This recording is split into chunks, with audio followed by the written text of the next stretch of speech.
Bitcoin, there's an interesting dynamic with Bitcoin and trust because, as you say, on the one hand, what Bitcoin is trying to do is remove the banking intermediaries out of the payments process. In our current system, you have to generally go via a bank to make electronic payments. And there's a sense that you have to trust the banks in that process. And that process gives the banks actually a lot of power. So these kind of centralized intermediaries. And then Bitcoin is on one sense, an attack on that. Those institutions lots of people have lost trust in. So I guess, and actually at part of the core, sort of, I guess maybe original Bitcoin ideology, as it were, or sort of culture, was this sense of do it yourself. We can do it ourselves. We don't need to have these big central intermediaries. We can create a currency by ourselves without requiring that, and we can do it via a network of people. There's a sort of an inherent implicit trust in that process. At the same time, some people in the Bitcoin community sort of trump the fact that it actually requires no trust.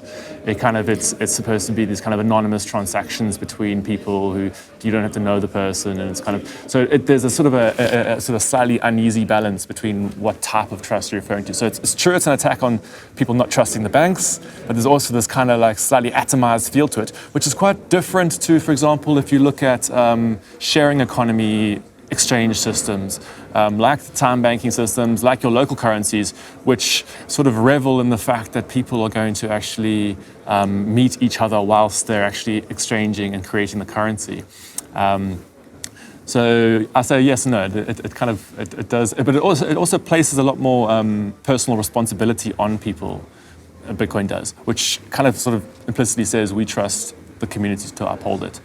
I mean, when people are talking about Bitcoin being pro-individual, it's based on this idea that it's not monitorable by a central party that can then infringe on your freedom. That's what it means. In terms of the actual currency itself is socially constructed, completely socially constructed. I mean, this is like easy to demonstrate with currency. If you imagine an island, if you had to land on an island by yourself and find a big pile of treasure or a big pile of bitcoins, it would mean nothing to you. It only becomes worthwhile in the context of a society to activate it. So yeah, the currency is inherently social, but then theoretically it allows an individual a greater degree of freedom than if they were using a normal electronic currency. And I guess this goes back to this idea that it's a kind of form of digital cash, which is kind of untraceable. But also, and then that's, I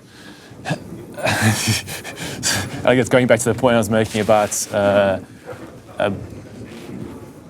the notion of, I mean, the key differential between, I say, two sort of forks in the Bitcoin community, which I tend to see, is between sort of the conservative libertarian ethos and your more kind of social anarchist ethos.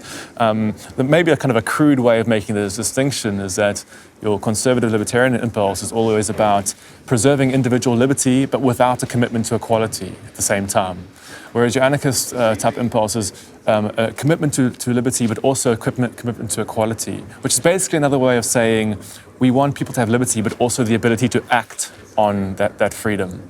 Whereas that sort of more individualistic concept of liberty, a kind of sort of possessive individualism, which is just like, I want to be free to like build up a pile of treasure for myself that I can protect against everyone else, which is an inherently antisocial kind of impulse, which is ironic, as you say, because the whole Bitcoin wouldn't exist without that community creating it. So there's an inherent tension there.